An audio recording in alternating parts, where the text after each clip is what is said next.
La matinale écho de Radio Classique avec Charles Bonner. Bonjour Joël Tissier. Bonjour. Bienvenue sur Radio Classique. Vous êtes le président de Domino's Pizza France. Ce sont 460 magasins en France, avec une très forte progression d'ailleurs. Vous avez plus que doublé de taille en 15 ans. C'est parce que commander une pizza à domicile, c'est devenu une habitude? Alors, commander une pizza à domicile en France, c'est devenu une habitude il y a déjà très longtemps. Et Domino's, c'est une marque qui a su progresser beaucoup grâce à ses franchisés. On a la chance d'avoir un réseau de 140 franchisés, dont à peu près 70% sont des entrepreneurs vraiment indépendants et qui viennent des magasins. C'est vraiment qui nous a permis de... On va en parler de ça, mais ce qui vous démarque de vos concurrents, de la plupart des restaurants de la restauration rapide, c'est que vous vous occupez vous-même de la livraison avec vos propres livreurs. En termes d'organisation, ça apporte encore un plus, alors qu'il y a un nombre important de plateformes. Oui, on voit justement que c'est une expertise et qu'il faut pas lésiner cette expertise-là. Parce que justement, les plateformes de livraison sont arrivées parce qu'il y a pas mal d'acteurs de la restauration rapide qui trouvent là qu'il y a beaucoup de complexité dans ce service-là.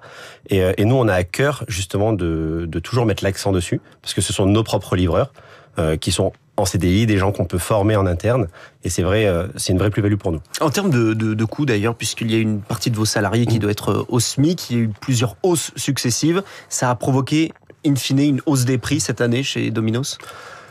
Alors oui, effectivement, je pense que comme dans toute la restauration rapide, on a été touché par l'inflation. Elle a touché la matière première et effectivement la masse salariale. Et pour ça, après, il faut devenir meilleur, j'allais dire, dans l'organisation de nos services, trouver effectivement des solutions. Mais en l'occurrence, on a essayé de faire en sorte que le consommateur final en pâtisse le moins possible sur les prix. La restauration en général est en difficulté avec ces hausses de prix dont on parle. La livraison, ça reste un plaisir, ça reste un plus. Est-ce que l'année 2024 a été compliquée? Alors c'est même la restauration rapide qui reste un plaisir plus que la livraison. Et donc oui, effectivement, on voit que quand les consommateurs doivent faire des arbitrages, et toutes les notions de plaisir ont tendance à diminuer. On en parlait il y a quelques temps, c'est qu'on a vu qu'au mois d'août, les livrets A étaient pleins. On a vu qu'au mois de décembre, les assurances vie étaient très très fortes. C'est-à-dire que les consommateurs consomment un peu moins. Oui. Donc dans ces cas-là, effectivement, il faut, chaque client, on doit se battre pour le conserver. Parce que, en fournissant le meilleur service, le meilleur produit. Et chez vous, ça s'est traduit comment alors? Vous avez eu une baisse des ventes, du chiffre d'affaires? Alors effectivement, nous, encore une fois, il y a des magasins qui, eux, ont connu des baisses sur l'année. On en a d'autres qui ont encore réussi à progresser. Mais effectivement, c'est une année dans laquelle il faut être capable de montrer beaucoup de résilience. Comme on dit toujours, nous, la franchise à restauration, c'est un marathon, c'est pas un sprint. Donc là, il faut savoir pour le moment faire face un peu à ces vents contraires pour mieux se développer demain. Et alors, quelles sont les perspectives pour les mois prochains? Toujours ces difficultés ou on va vers le mieux? Alors, on voit effectivement déjà des signes de mieux.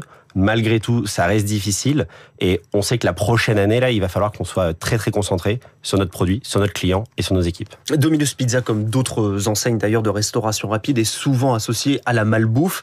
C'est un enjeu de santé assez majeur. Vous essayez, vous, de vous décoller de cette image en jouant peut-être sur la qualité des produits?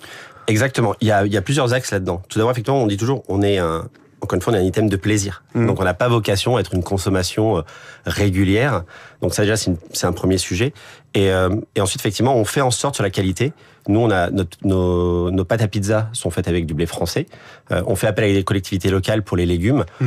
Effectivement, on fait en sorte de montrer, en fait, toute la partie qualité de nos produits parce que c'est ce qui importe au consommateur aujourd'hui. Quand il se fait plaisir, il va être sûr de faire le bon choix. Donc on doit être à même de lui montrer qu'il fait le bon choix avec nous. Pendant plusieurs mois, on a parlé de problèmes de recrutement au sein de la restauration. Vous êtes également, vous, concerné? Oui, je pense que tout le monde est concerné effectivement là-dedans également. Après, on le voit, les opérateurs et les franchisés qui, encore une fois, qui sont de bons managers, mais ils ont toujours beaucoup moins de problèmes au niveau de leur turnover. Mais effectivement, on a une population étudiante forte également parmi nos effectifs. Ça, c'est le profil type de l'employé chez Domino's Pizza. Ouais. Donc ça fait que malgré tout, on avait aussi un turnover naturel. On vous a connu aussi ces dernières années dans le duo pizza foot, avec le naming notamment de la Ligue 2, ça n'est plus le cas aujourd'hui. Est-ce que vous essayez aussi de distancier un petit peu la pizza du foot? C'est pas un peu devenu alors non, dépassé? Non, alors pour le coup, pas du tout. Pizza foot, ça reste quelque chose qui est assez commun et qui est vu par le consommateur comme quelque chose d'assez naturel.